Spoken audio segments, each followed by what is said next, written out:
We noticed something in the water that seemed to be disturbing the water or making it churn.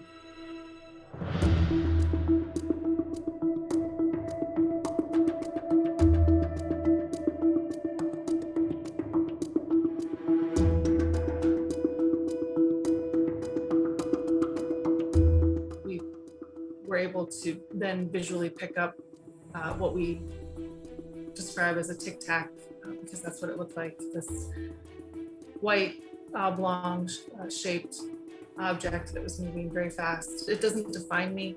I don't identify as a UFO person.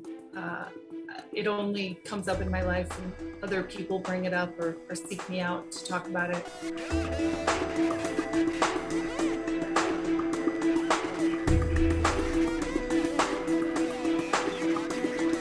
We don't know what it was. It could have been a natural phenomenon, it could have been human activity, but the point was that it was weird and we couldn't recognize it.